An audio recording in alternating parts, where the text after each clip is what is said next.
Don't let these titles and labels limit your creativity, your imagination. So alive, and tonight I'm thinking I don't wanna go.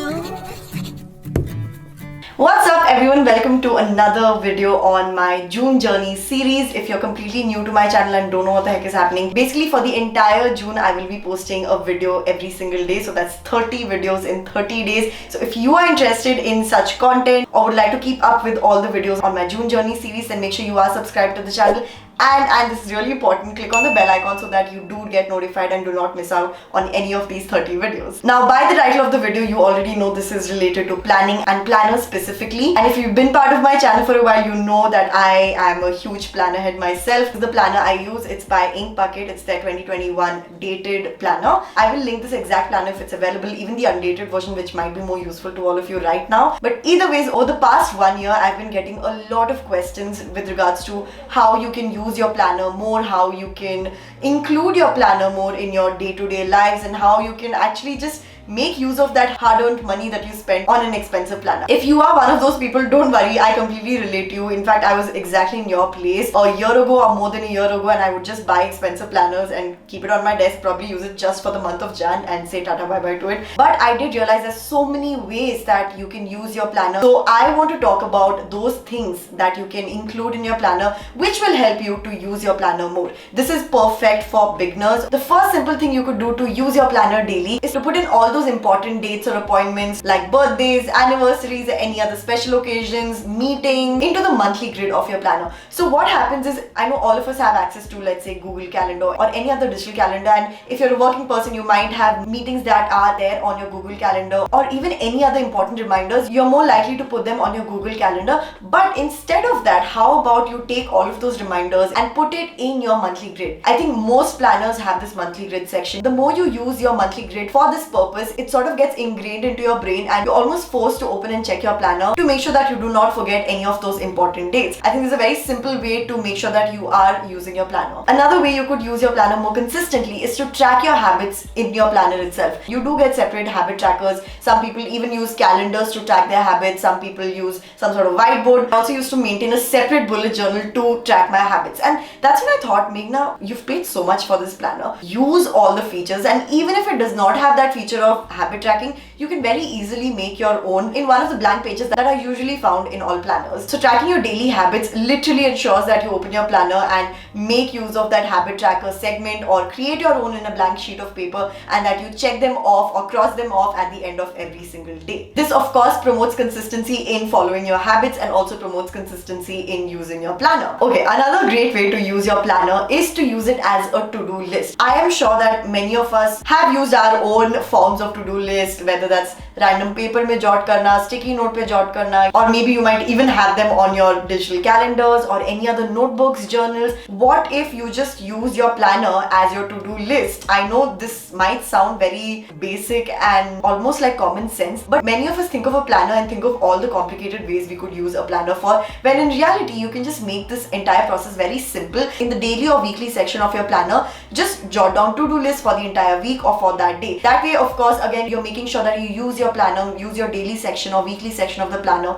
more often and more consistently. And if you're a person who does not want to use that daily, weekly section to jot down your to-dos, you can still use your planner as a to-do section. I would write down my to-dos for the week or even for the day, stick it into one of the blank pages of my planner, and that would make sure that anytime I need to look at what all I have to get done on that day or on that particular week, I have to open my planner and all the sticky notes are arranged and organized. Once everything is checked off, I take off the sticky notes, stick a new one with a new set of to-do list. I hope that made sense. Another thing that I started using my planner for, which was never the case, is to use one of the blank pages behind my planner. Of course, this could be anywhere in your planner, and use that as your rough notes section. Now, I know many people are sort of hell-bent upon keeping your planner very pretty and neat and crisp and clean.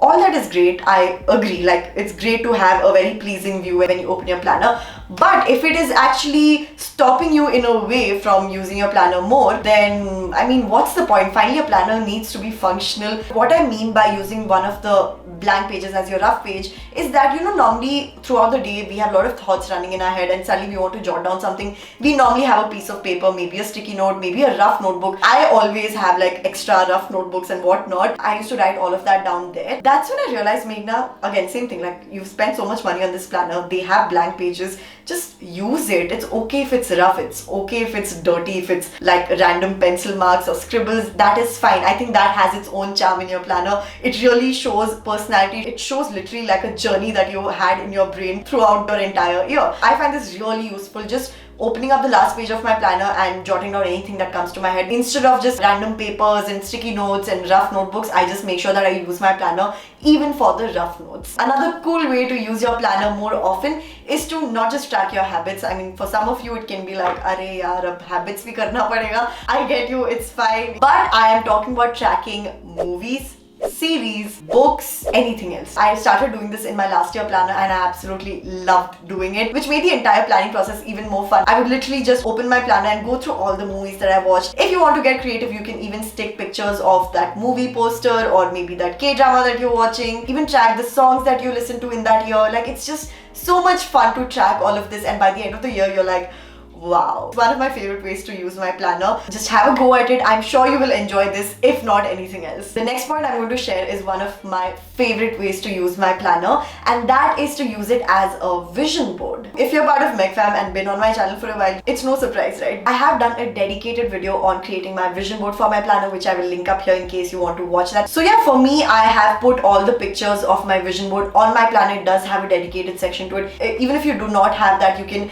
create your own section in those blank pages, or even use one of the weekly pages like that, because it's okay, 1 week a segment goes off without you jotting down stuff there. You can in fact use that weekly page to paste fun pictures for your vision board and use that section as your vision board. Now, why I'm talking about vision board so much in this particular video is because I feel a vision board is something that you need to constantly go back to and visualize and meditate on. Even if you're someone who does not believe in the idea of vision board and all of that, that's fine. You can even look at it as a goals board. In fact, mine is honestly a mixture of vision board, like things that I'd like to manifest, and more practical goal-oriented things that I know if I do daily, I will achieve it, you know, regardless of the entire manifestation angle. Let's say you want to finish your master's course in commerce. So maybe your end goal is to get first class for MCOM. Just paste that picture on your planner. Every time you look at it, even if you don't want to visualize it and meditate on it, just the fact that you're looking at it is a constant daily reminder to you that this is your goal and you are working towards it every single day for the rest of the year. So even to just focus on your goals, I feel vision board or goal board is